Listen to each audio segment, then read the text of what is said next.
ஒரு அரசியல் என்பது என்ன என்ற புரிதல் இன்று நமக்கு தேவைப்படுகிறது. அரசியல் என்று சொன்னவுடன் நம்முடைய பார்வையில் மனிதர்களே வந்து செல்வார்கள். அரசியல் தலைவர்கள், இருந்தவர்கள், இருக்கின்றவர்கள் என, அல்ல நம்ம ஆள்கின்றவர்கள் என நம்முடைய பார்வையில் அவர்களே வந்து செல்வார்கள். பல வரையறைகளும் இலக்கணங்களும் வரலாற்றில் அரசியலாளர்களால் அல்லது அரசியல் அறிஞர்களால் தரப்பட்டும் இருக்கலாம். ஆனால் நம்முடைய திருத்தந்தை தந்த அந்த ஒரு எளிய வரைமுறையைத்தான் நான் உங்களோடு சற்று பகிர்ந்து கொள்ள விரும்புகிறேன். 2020ஆம் ஆண்டிலே இந்த உலகமே கொரோனா பெருந்தொற்றினால் மிகவும் பாதிக்கப்பட்ட ஒரு சூழலில் அக்டோபர் மாதம் 3ஆம் நாள் நம்முடைய திருத்தந்தை ஒரு அருமையான ஏட்டினை இந்த உலகத்திற்கு தந்தார். பல ஏடுகளை அவர் தந்திருந்தாலும் இவை அவற்றை விட மிகச் சிறந்ததாக கருதப்படுகிறது. லத்தீனில் ஃப்ரெட்டல்லி தூத்தி என்று தலைப்பிட்டார். அனைவரும் சகோதரர்களே, சகோதரிகளே என்று தலைப்பிட்டார். புனித பிரான்சிஸ்கு அசிசியாருடைய அந்த கீதத்திலிருந்து எடுக்கப்பட்ட இந்த தலைப்பு, இந்த உலகத்தில் யாரும் அந்நியர் அல்ல, யாரும் வெளிநாட்டவர் அல்ல, யாரும் அயலார் அல்ல, எல்லாரும் உடன் பிறந்த சகோதர சகோதரிகளே என்று ஃப்ரெட்டல்லி தூத்தி என்று தலைப்பிட்டார். இது பலருடைய விருப்பத்திற்குள்ளானது. ஆனால் அதே வேளையில் பல அரசியல் தலைவருடைய விமர்சனங்களுக்கும் உள்ளாயிற்று என்று சொல்லலாம். இதிலே திருத்தந்தை அரசியல் என்றால் என்ன இது எளிமையான ஒரு புரிதலை நமக்கு தருகிறார். அதை ஒரே வார்த்தையில் கூட அவர் கற்றுத்தர விரும்புகிறார். இந்த அரசியல் என்றால் நாம் நினைத்து கொள்ளலாம், ஆட்சி செய்வது, அதிகாரம் புரிவது, மக்களுக்கான தேவைகளில் நினைத்துக் கொள்வது, இல்லை என்றால் நிர்வகிப்பது என பல பதங்களை, வார்த்தைகளை பயன்படுத்தினாலும் திருத்தந்தை சொல்கிறார், ஒரு அரசியல் என்பது பொது நன்மை, காமன் குட் என்று பயன்படுத்துகிறார். இது பொது நன்மைக்காக உழைக்கின்ற பணி என்று சொல்கிறார். நோபல் ப்ரொஃபஷன், உன்னதமான உயரிய பணி, பொது நலனுக்காக உழைக்கின்ற பணி என்று சொல்கிறார். ஆனால் இன்றைய காலச்சூழலில் இவ்வாறு பொது நலனுக்காக, பொது நன்மைக்காக தொண்டாற்றுகின்ற பணியாக இது கருதப்படவில்லை, வாழப்படவில்லை. உலகத்தில் இன்று அதை காண்பதற்கு அரிதாக இருக்கிறது என்றும் அவர் கவலை கொண்டு விசனப்படுகிறார், வருத்தத்தை தெரிவிக்கின்றார். எது இன்று மிஞ்சி நிற்கிறது, மேலோங்கி நிற்கிறது என்றால் தன்னலம் என்று சொல்கிறார். பொது நலனை முதன்மையாக கருதாது இந்த அரசியல் பணி என்பது தன்னலத்தை நாடுகின்ற, கருதுகின்ற, அதற்கென உழைக்கின்ற பணியாக மாறிவிட்டது என்று அவர் சொல்கிறார். கடந்த ஆண்டு அக்டோபர் மாதத்தில் இளைஞர்களை சந்திக்கின்ற பொழுது இன்னும் அருமையாக சொன்னார். அன்பு இளைஞர்களே, அரசியல் என்றால் ஏதோ புறம் தள்ள வேண்டிய ஒன்று என்றும் சாக்கடை என்றும் சொல்லி நீங்கள் நினைத்துவிட வேண்டாம். மாறாக இது புனிதமான பணி என்று சொல்கிறார். மிகவும் புனிதமான பணி. எனவே இளைஞர் இயேசுவை போல நீங்கள் இன்றைய சமுதாயத்தை சற்று ஆய்வு செய்து செயல்பட வேண்டிய பணி என்று அவர்களுக்கு அறைகூவல் நம்முடைய திருத்தந்தை விடுக்கிறார். எனவே அரசியல் என்றால் நம்முடைய பார்வையில் எதிர்மறையாக, ஒரு இருளானதாக, பேசக்கூடாத ஒன்றாக, புறம் தள்ள வேண்டிய ஒன்றாக நினைப்பதை காட்டிலும் அது நம் அனைவருக்கும் கடவுள் தந்த புனிதமான பணி, உயரிய உன்னதமான பணி என்று நினைத்துக் கொள்ள வேண்டும் என்று கேட்கிறார். இது எப்படி சாத்தியம்? அதை பொது நன்மை, பொது நன்மைக்கான நலனுக்காக தொண்டாற்றுவது, பணி செய்வது என்று நினைக்கின்ற ஒரு மனிதர் திருத்தந்தை சொல்கின்ற இந்த அரசியல் என்கின்ற வார்த்தையின் யதார்த்தமான பொருளை இயல்பாக எளிதாகவே புரிந்து கொள்ள முடியும் என நான் நம்புகிறேன். இந்த ஆண்டும் 2 மாதங்களுக்கு முன்பு ஜூலை மாதம் 7ஆம் நாள் திரியஸ்டே என்கின்ற இத்தாலிய நாட்டில் உள்ள ஒரு நகருக்கு சென்றிருந்தார். அங்கு சென்று அங்கு ஒரு கலந்துரை அரங்கத்தை வழிநடத்திய திருத்தந்தை அதிலும் சொல்கிறார், கத்தோலிக்கர்களை குறைவட்டும் கொள்கிறார். இந்த கத்தோலிக்கர்கள் என்ன நினைத்துக் கொள்கிறார்கள்? அரசியல் என்பது நமக்கு உரித்தானது அல்ல, அதை பற்றி பேசிவிடக்கூடாது, அரசியல் விமர்சனம் செய்துவிடக்கூடாது, அரசியலில் இறங்கிவிடக்கூடாது, மக்களுக்காக உழைப்பதற்கு முன்வரக்கூடாது என்பதெல்லாம் என்று நாம் நினைத்துக் கொள்கிறோம். தடுப்பது என்ன? நம்முடைய பிரைவேட் ஃபெய்த் என்று சொல்கிறார். தனிப்பட்ட நம்முடைய நம்பிக்கை எந்த அளவிற்கு குறுகி போய்விட்டது என்றால், நம்முடைய நம்பிக்கையானது, கிறிஸ்தவ கத்தோலிக்க நம்பிக்கையானது அரசியலும் புனிதமானது என்பதை புரிந்து கொள்வதற்கு நமக்கு கற்றுத்தரவில்லை என்று அவர் கவலை கொள்கிறார். நான் சொன்ன அனைவரும் உடன் பிறந்தவர்களே, சகோதர சகோதரிகளே என்கின்ற அந்த திருத்தூது மடலிலே அவர் ஒரு அருமையான உவமையை 2வது அத்தியாயத்தில் சுட்டி காட்டுகிறார். நாம் அனைவரும் விரும்புகின்ற ஒரு உவமை. விவிலியத்தில் நீங்கள் விரும்புகின்ற உவமை எது என்று கேட்டால் ஒவ்வொருவருக்கும் ஒன்று இருக்கும் இல்லையா? ஆண்டவர் இயேசு சொன்ன உவமைகள். நான் சொல்ற தமிழ் புரியுதா? ஏன்னா எல்லாரும் என்னைய ஒரு மாதிரி பார்க்குறீங்க. ஆண்டவர் இயேசு நிறைய உவமைகள் சொல்லியிருக்கிறார். விதைப்பவன் உவமை இப்படியெல்லாம் சொல்லியிருக்கிறார் நிறைய. அப்படித்தானே? உங்களுக்கு பிடித்த ஒரு உவமை இன்னொன்று சொல்ல முடியுமா? பிள்ளைகள் அல்லது பெரியவங்க? தாளந்து உவமை அருமையான உவமை. வேற?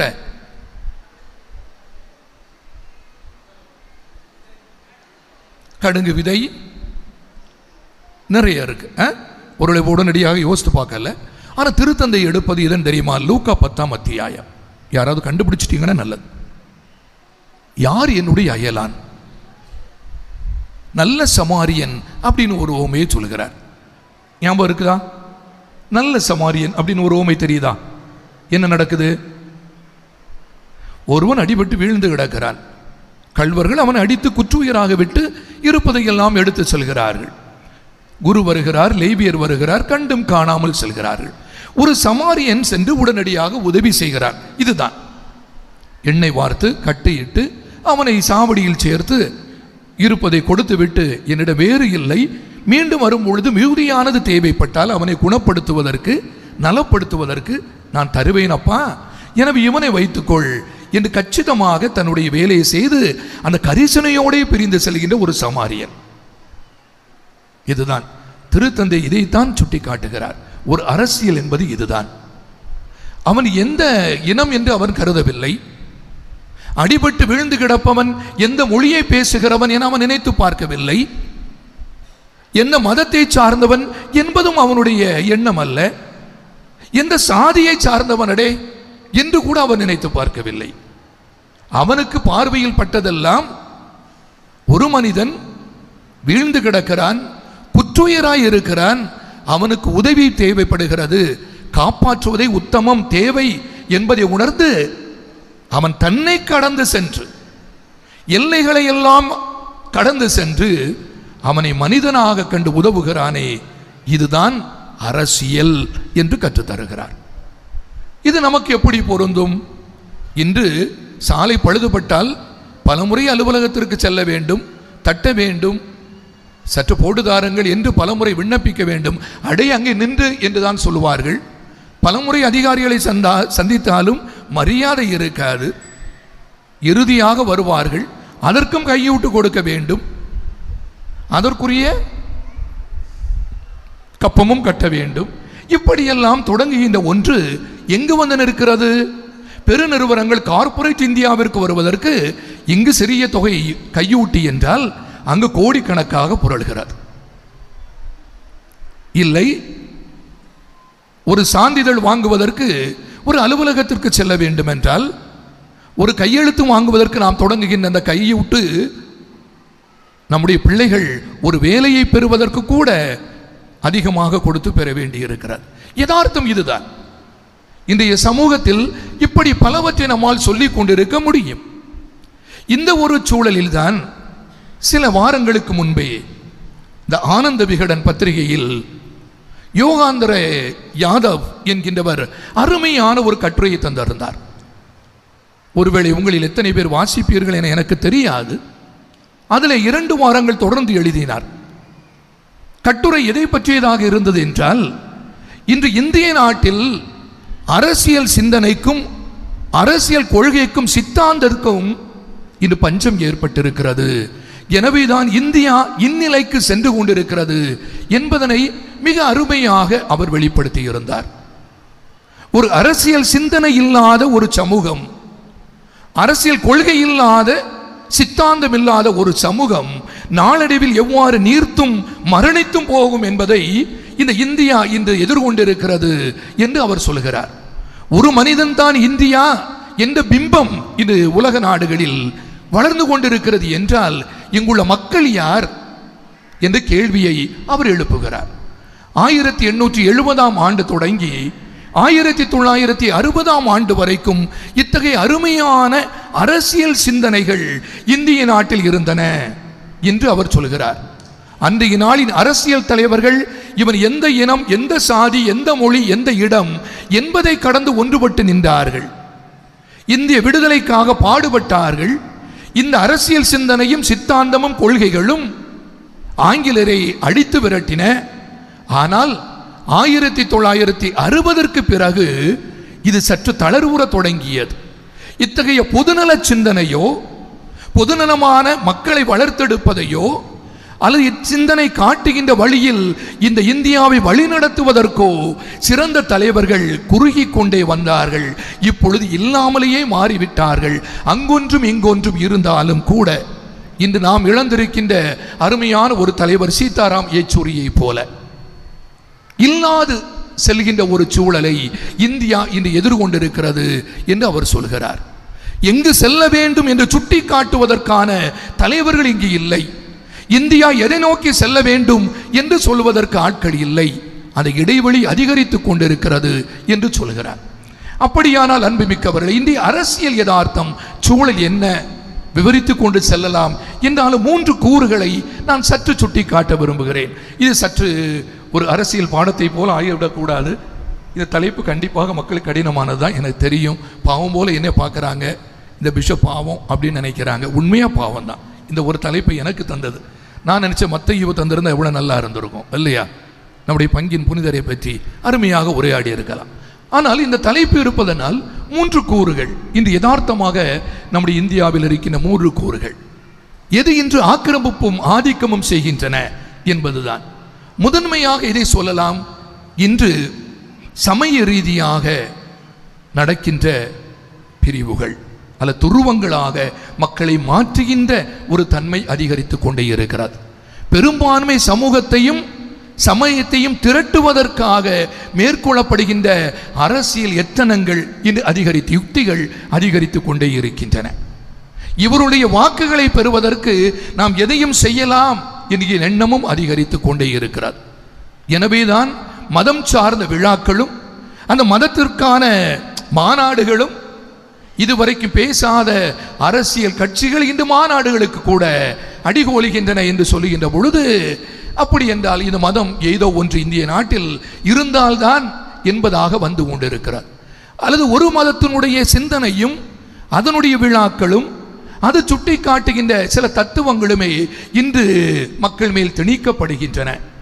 எனவே புலால் உண்டால், மாட்டு இறைச்சி உண்டால் அவன் வாழ்வதற்கே தகுதியற்றவன் என்ற நிலையில் கொலை செய்யப்படுகின்ற நிலையும் கூட இந்த இந்திய நாட்டில் இருக்கிறது என்றால் என்னவென்று சொல்வது?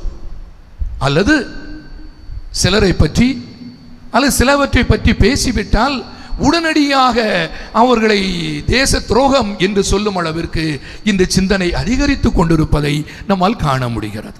மதத்தை கொண்டு மனிதரை மதிப்பிடுகின்ற ஒரு தன்மையும், இந்த மதத்தினால் தங்களுடைய லாபத்தை சம்பாதித்துக் கொள்ள பெரும்பான்மை மதத்தினரை ஈர்க்கின்ற தன்மையும், இதனால் சிறுபான்மை சமூகமும் மதமும் கொண்டவர்கள் எவ்விதத்தில் மரியாதையோடு நடத்தாத வண்ணமும் இன்று அதிகரித்து கொண்டிருப்பதை நம்மால் காண முடிகிறது. மதத்தினால் ஏற்படுத்தப்படுகின்ற இந்த துருவங்களுடைய நிலை பிற மதங்கள் பயந்தோ அச்சுறுத்தப்பட்டோ இல்லை என்றால் அழிந்து போகும் நிலைக்கோ தள்ளப்படுகின்ற ஒன்றாக இன்னும் மாற்றப்படுகின்றன. மதங்களுடைய சில மதத்தினுடைய அடையாளம் இன்னும் முன்னிறுத்தப்படுகிறது.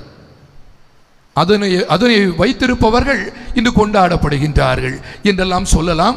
எந்த அளவிற்கு என்றால் பாராளுமன்றத்திற்கே சில மதத்தினுடைய சாமியார்கள் உள்ள நின்றுதான் அங்கு அதை தொடங்க வேண்டிய ஒரு சூழலும் அவலமும் இந்திய நாட்டில் ஏற்பட்டது என்பதுதான் உண்மை. இரண்டாவது, நாம் பார்க்கின்ற இந்த சாதிய பாகுபாடு அது இந்தியாவில் இன்று அதிகரித்து கொண்டிருக்கிறது. தங்களுக்கு இடஒதுக்கீடு வேண்டும் என்பதற்காக ஒருபுறம் இருந்தாலும் ஒரு சிறுபான்மையினரே இந்தியாவை அடக்கி ஆளுகின்ற 3 விழுக்காடு மக்களே இந்தியாவின் பெரும்பான்மையை ஆக்கிரமிக்கின்ற தன்மையும் இன்று அதிகரித்து கொண்டிருக்கிறது. அவர்களில் பொருளாதாரத்தில் தாழ்ந்தவர்களுக்கு 10 விழுக்காடு என்று சொல்லும் அளவிற்கு இந்தியாவில் சாதியம் இன்று அதிகமாக வருகிறது. சாதிய மோதல்கள் உருவாக்கவே படுகின்றன. புறம் தள்ளப்பட்ட சாதிகள் இன்று புறம் தள்ளப்படுகின்றனவாகவே இருக்கின்றன. அது ஊருக்கு அப்பால் வாழ வேண்டும் என்று நிர்பந்திப்பதை கடந்து இன்னும் மனிதர்களும் அவ்வாறு தொடப்பட முடியாதவர்கள் என்ற சனாதனம் ஒன்று உள்ளே புகுந்து கொண்டே இருப்பதையும் நம்மால் காண முடிகிறது. இது சாதியத்தினால் நான் சொல்வதற்கு தேவையில்லை என நினைக்கிறேன், நேரம் கருதி. 3வது என்ன நிகழ்கிறது? கட்சியினால் இன்று இந்தியா மிகவும் பாழ்பட்டும் பாதிக்கப்பட்டும் இருக்கிறது. தங்களுடைய கட்சியிலே இழுப்பதற்காக செய்யப்படுகின்ற தகிட தத்தங்கள் நாம் அறியாதது அல்ல. சிலரை உள்ளிழுப்பதற்கு தரப்படுகின்ற அதற்கான தொகையும் அதிகரிப்பு தான். எனவே சில மாநிலங்களுடைய ஆட்சியை கவிழ்க்கப்படுவதும் தங்களுடைய கட்சியில் ஈழ்ப்பதும், இல்லை என்றால் சிலருக்கு இருக்கின்ற பிரச்சனையினால் அமலாக்கத்துறையை அடக்கி வைத்து கொண்டு தங்களிடம் இழுப்பதும் எல்லாம் இன்னும் நடந்து கொண்டதே இருக்கின்றன. எனவே கட்சி நிமித்தமாக ஏற்படுகின்ற பல சிக்கல்கள் இந்த அரசியல் வானிலே நம்மால் பார்க்க முடியும். இன்னும் சொல்லி செல்லலாம். அதையும் கடந்து இன்று எந்த கட்சி மாநிலங்களை ஆளுகின்றனவோ, அது ஒன்றியத்தோடு ஒன்றி போகவில்லையோ, அந்த கட்சிகளும் அந்த மாநிலமும் இன்று புறம் தள்ளப்படுவதும் நடக்கிறது. கல்விக்கு என்ன நிகழ்கிறது என்பதை நாம் கண்டுகொண்டே இருக்கிறோம். அது தேசிய கல்விக் கொள்கை என்று மட்டுமல்ல, சில பள்ளிகள் இங்கு உருவாக்குவதற்கு ஒப்பந்தத்திற்கு கையெழுத்திடவில்லை என்பதற்காக இருக்கின்ற பள்ளிகளில் இருக்கின்ற பிள்ளைகளுக்கான தொகையை அல்லது ஆசிரியர்களுக்கு பயிற்றுவிப்பதற்கான தொகையை நிறுத்தி வைக்கின்ற ஒரு சூழல் கூட இன்று இருப்பதை பலருமே அவலமாக பார்த்து கொண்டிருக்கிறோம். சொல்லிக்கொண்டே செல்லலாம். ஒரே தேர்தல், ஒரே மொழி, ஒரே மதம், ஒற்றை கலாச்சாரம் என அதிகரித்து கொண்டிருப்பது இன்று இந்தியாவில் நாம் காணாதது அல்ல. இந்த ஒரு சூழலில் தான் நம்முடைய திருத்தந்தை சொல்கின்ற அந்த பொது நல பண்பு என்பது எங்கு இருக்கிறது என்று கேள்வி எழுகிறது. ஒருவேளை அங்கொன்றும் இங்கொன்றுமாக ஏதோ தலைவர்கள் இருக்க முடியும், ஆனால் பெருவாரியாக இல்லை என்றே சொல்லலாம். இதன் பின்புலத்தில் தமிழக திரு அவையை பார்க்கின்ற பொழுதும் அன்பு மக்களே, நமக்கு சில வேளைகளில் அது நன்றாக செயல்படுகிறது என்று சொல்ல தோன்றினாலும் இங்கும் இத்தகைய பிரச்சனைகள் சற்று இருப்பதை நம்மால் காணாமல் இருக்க முடியவில்லை. எப்படி இந்தியாவில் ஒரு மதம் சிக்கலாக இருக்கிறதோ, அதே போன்று நம் நடுவிலும் நாங்கள் கத்தோலிக்கர்கள் என்பதனால் நம்மை சற்று தனிமைப்படுத்துகின்ற பண்பு அரசியலில் நம்மை இணைய விடாமல் தடுக்கின்ற ஒன்றாகவே இருக்கிறது. பிற கிறிஸ்தவர்களோடு இணைந்து சிந்திப்பதற்கு கூட தயங்குகிறோம். இல்லை என்றால் பிற மதத்தவரோடும் நல்மனம் கொண்ட நல்மனத்தோரும் நாம் சேர்வதற்கும் தயங்குகிறோம். பீப்புள் ஆஃப் குட்வில், பிற மதத்தை சார்ந்தவர்கள் என்பதனால் நம்மை தனித்துவிட வேண்டும் என்பது அல்ல. அவர்களும் நம்மை போல இந்த நாட்டை அதிகமாக நேசிக்கின்றவர்கள், இதற்காக உழைக்க முன் வருகின்றவர்கள், ஒரு மாற்று அரசியலை முன்னிறுத்த வருகின்றவர்கள். அப்படி என்றால் நாங்கள் கத்தோலிக்கர்கள், வழிபாட்டு முறை என்பது வேறு. ஆனால் அரசியல் என்று வருகின்ற பொழுது இத்தகைய மதத்தை கடந்து செல்கின்ற பண்பு இது தமிழகத்தில் இருக்கிறதா என்று பார்த்தால் இது சவாலாகவே இருக்கிறது. நாம் நமக்குள்ளேயே சுகம் கண்டு கொண்டிருக்கிற மக்களாக இருக்கிறோம். நாங்கள் கத்தோலிக்கர்கள், எங்களை தொட்டு விடாதீர்கள், எங்களுக்கு ஏதாவது வந்தால் நாங்கள் களம் இறங்குவோம், ஆயர் தொடங்கி அருள் பணியாளர், அருள் சகோதரிகள், மக்கள் என போராட்டம் நடத்துவோம், பேரணி செல்வோம். ஆனால் பிறருக்கு ஏதாவது நிகழ்ந்தால் நாங்கள் முன் வர மாட்டோம், அது யாருக்கோ நடந்தது என்று ஒதுங்கிக் கொள்வோம் என்பதான ஒன்று இங்கு நம்மிடமே இருந்து கொண்டிருக்கிறது. பிற சமயத்தாரோடு இணைந்து சிந்திப்பதும் மானுடத்திற்காக செயல்படுவதும் நம்முடைய திருத்தந்தையை போல இந்த உலகத்தில் அநீதிகளுக்கு எதிரான குரல் கொடுப்பதற்கும் நாம் இணைந்து வருவதற்கு சில வேளைகளில் நம்முடைய மதமே நமக்கு தடையாக இருப்பதை காண முடிகிறது. இரண்டாவது, நாம் பார்க்கின்ற பொழுது எப்படி இந்தியாவின் அரசியல் சூழலில் இருப்பது போல சாதியமும் நம்முடைய திரு அவையில் அதிகமாகவே இருக்கிறது. தமிழக திரு அவையில் அது புறையோடி போயென ஒன்றாக என்பது நாம் நினைக்குவதற்கில்லை, வேரோட்டமான ஒன்றாகவே சில வேளைகளில் இருந்து விடுவதை நம்மால் காண முடிகிறது. அது எங்கு தொடங்குகிறது? நம்முடைய குடும்பத்திலேயே தொடங்க முடியும். நம்முடைய பிள்ளைகள் இன்னொரு சாதியில் திருமணம் செய்வதையே அபத்தமாக பார்க்கின்ற பெற்றோர் இக்காலத்திலும் நம் நடுவே உண்டு. வளர்ந்துவிட்ட கால சூழலிலும் எங்கெல்லாம் சென்று படிப்பறிவை பெற்றுக்கொண்டு பணி செய்கின்ற காலச்சூழலிலும் அவர்கள் என்னுடைய சமயத்திலும் என்னுடைய சாதியிலும் தான் என்ற எண்ணம் இன்னும் அழுத்தமாக இருந்து கொண்டிருப்பதை காண முடிகிறது. இது எங்கு வந்து விடுகிறது? ஒரு பங்கு நிலையிலும் வந்து விடுகிறது. எங்கள் சாதியை தவிர பிற எவரும் இந்த சாதியில் இணைத்துப்படக்கூடாது, இங்கு உறுப்பினர் ஆகிவிடக்கூடாது. திரு அவையும் சாதிய திரு அவையாகவே இருப்பதை பல இடங்களில் காண முடிகிறது. சில பங்குகள் கடந்து செல்கின்ற பொழுது மகிழ்ச்சியாக இருக்கின்றது நமக்கு.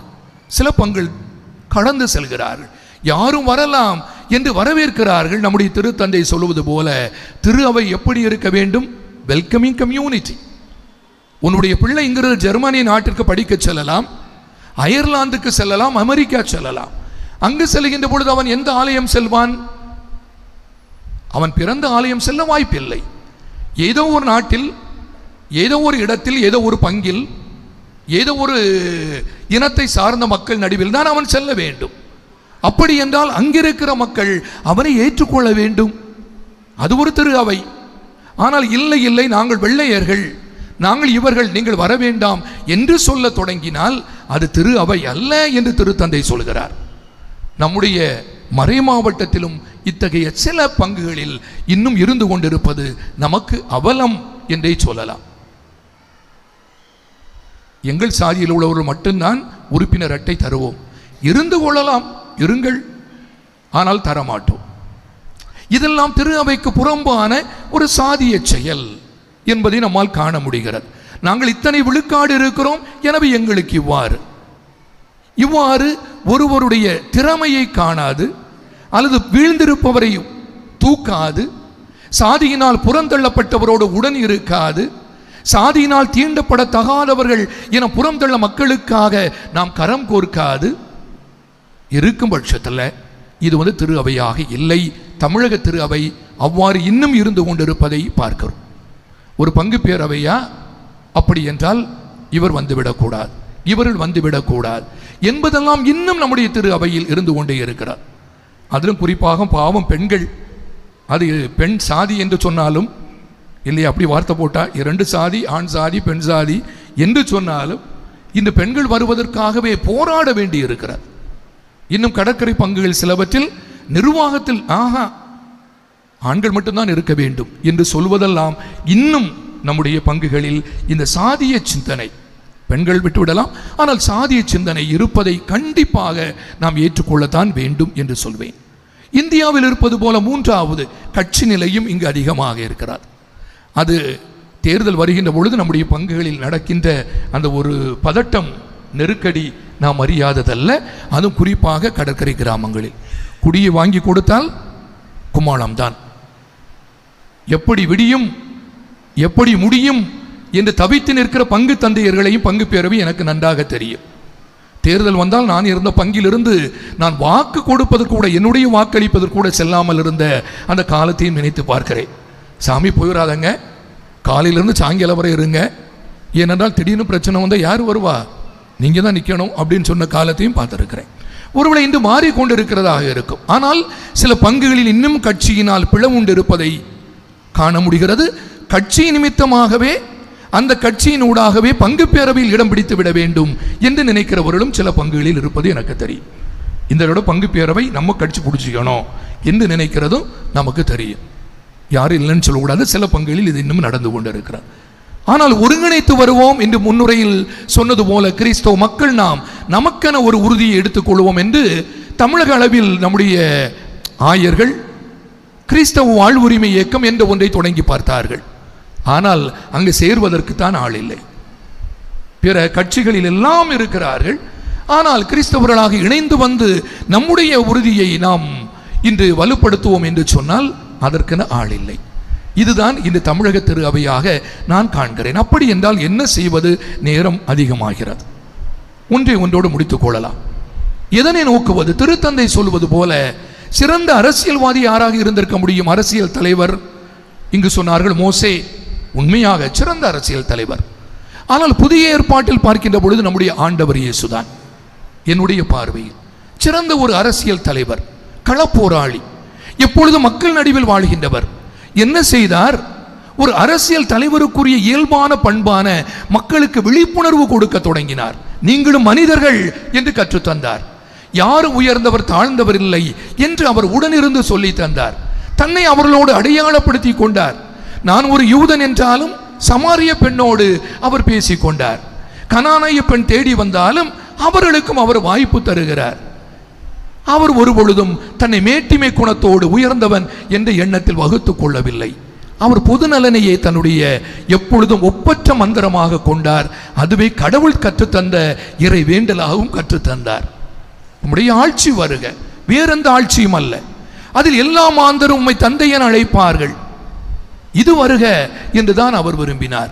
எனவே அவர் தந்த முதல் விழிப்புணர்வே இந்த அரசியல் விழிப்புணர்வு தான். மக்களை எல்லாம் ஒருங்கிணைத்து நீங்களும் மனிதர்கள் என்பதற்காக இணைந்து நில்லுங்கள். யாரும் தாழ்ந்தவர் உயர்ந்தவர், யாரும் கீழானவர் மேலானவர், யாரும் தீண்டப்படத்தகாதவர்கள் என்பது அல்ல. அனைவரும் உடன் பிறந்தவர்களே, சகோதரர்களே என்று அவர் கற்றுத்தந்தார். இரண்டாவது அவர் என்ன சொல்லி தருகிறார்? அப்படி என்றால் இந்த நீங்கள் எதிர்கொள்கின்ற இந்த பிரச்சனைகள் என்ன என்பதை ஆய்ந்தறிய கற்றுத்தருகிறார். இதனால் வாழ்கிறவர் யார், ஏன் என்று கேள் என்று சொல்லி தருகிறார். எதற்கு என்று கேள் என்று சொல்லி தருகிறார். எப்படி என்று கேள்விகளை எழுப்புங்கள் என்று ஆய்வு செய்ய கற்றுத்தருகிறார். இதனால் யாருக்கு லாபம்? இதனால் யார் வாழ்ந்து கொண்டிருக்கிறார்கள்? இதனால் யார் பலனடைகிறார்கள் என்கிற கேள்வியை அவர்களுக்குள் அவர் எழுப்பிக் கொண்டே இருக்கிறார். இந்த விழிப்புணர்வின் வழியாக இந்த சமூகத்தை ஆய்வு செய்து அந்த சமூகம் பாழ்பட்ட நிலையை கண்டுகொள்வதற்கு விழிகளை திறப்ப கற்றுத்தருகிறார். மூன்றாவது, அவர் ஒருங்கிணைக்க தொடங்குகிறார். நீங்கள் தனித்து செயல்படுவது அல்ல, ஒருங்கிணைந்து வாருங்கள். தனித்து செயல்பட முடியும், ஆனால் கரங்கள் இணைகின்ற பொழுது இன்னும் சாத்தியமாக நம்மால் செய்ய முடியும், காத்திரமாகவும் செய்ய முடியும் என சொல்லி தருகிறார். அங்குதான் நம்முடைய மத்தேயு அவர் மேல் ஆழ்ந்த அன்பு கொள்ளுகிறார். இத்தகைய ஒரு இளைஞர் மேல் அவர் மட்டற்ற பற்றை கொள்ளுகிறார். இருக்கின்ற அருமையான ஒரு பணியை துறந்துவிட்டு என்னையும் மனிதராக இவர் கண்டுகொண்டார், நான் இழிநிலைய நல்லேன் என்று அந்த இளைஞர் அரசியல் தலைவர் இயேசுவை அவர் பின்தொடர்ந்து செல்கிறார். அவருடைய அருள்வாழ்வு அரசியல் என்பது வேறு அல்ல. அந்த அருள்வாழ்வை பிறநலம் பேணுவது என்றால் அந்த அரசியல் அருள்வாழ்வுக்குள்பட்டது என்று அவர் கற்றுத்தந்ததை இவர் ஏற்றுக்கொள்கிறார். எனவேதான் மத்தேயு அவர் பின்னே செல்கிறார். என்னை பின்பற்றி வா என்கின்ற அந்த ஒரு மொழி அவருடைய வாழ்க்கையை மாற்றுகிறது, பார்வையை புதிதாக காணச் செய்கிறது. இந்த சமூகத்தில் நானும் நிமிர்ந்து நிற்பேன் என்று அவர் பின்னே களமிறங்குகிறார். இறுதியாக அன்பு மக்களே, ஆண்டவர் இயேசு விழிப்புணர்வை தந்து ஆய்வு செய்வதோடு நின்றுவிடவில்லை, மாறாக அவர் செயல்பட அழைக்கிறார். ஒருங்கிணைப்பதோடு முடிந்துவிடவில்லை, ஆனால் செயல்பட வேண்டும் என்று கேட்கிறார். அப்படி என்றால் இன்று நாமும் நம்முடைய பங்கில் இணைந்து வாழ்கின்ற நல்ல ஒரு இறை சமூகம், ஆனால் அரசியல் நமக்கு அப்பாற்பட்டது என்று நினைப்பதை விட இந்த பங்கிற்காக உழைக்கின்ற நன்மக்களை போல பரந்துபட்ட சமூகத்திற்காக உழைக்கின்ற, பொதுநலம் பேணுகின்ற, பரந்துபட்ட பார்வை கொண்ட, விசாலமான பார்வை கொண்ட மனிதர்களை நாம் ஊக்குவித்து நாம் செயல்பட வேண்டும் என்பதுதான் இன்றைய நாளின் அழைப்பு. எனவே உங்களை வாழ்த்துகின்ற இந்த அருமையான வேளையில் அன்பு மக்களை, புனித மத்தேயுவை போல ஆண்டவர் இயேசு கொண்டிருந்த அந்த பார்வையையும் அவர் பின்னே சென்றதனால் அவர் கண்டுகொண்ட பாதையையும் கடந்த பொதுநல பயணத்தையும் நம்முடையதாக கருதுவோம். எனக்கும் இந்த அரசியலுக்கும் தொலை தூரம் என்று நினைப்பதை விட என்னுடைய கத்தோலிக்க இறை நம்பிக்கை என்பது இந்த அரசியலை நான் கற்றுக்கொள்வதற்கும் பொதுநலன் பேணுவதற்கும் திருத்தந்தை நமக்கு சுட்டி காட்டுவது போல அதற்காக உழைக்கின்ற பணியை நாம் இணைந்து செய்வதற்கும் தான் என்பதை புரிந்து கொள்வோம். நம்முடைய தமிழக திரு அவையும் அத்தகைய நிலையில் பயணிக்கவும் நாம் வேண்டுவோம். ஆண்டவர் நம்முடைய பாதுகாவலர் புனித மத்தேயு வழியாக நமக்கு ஆசி வழங்குவாராக.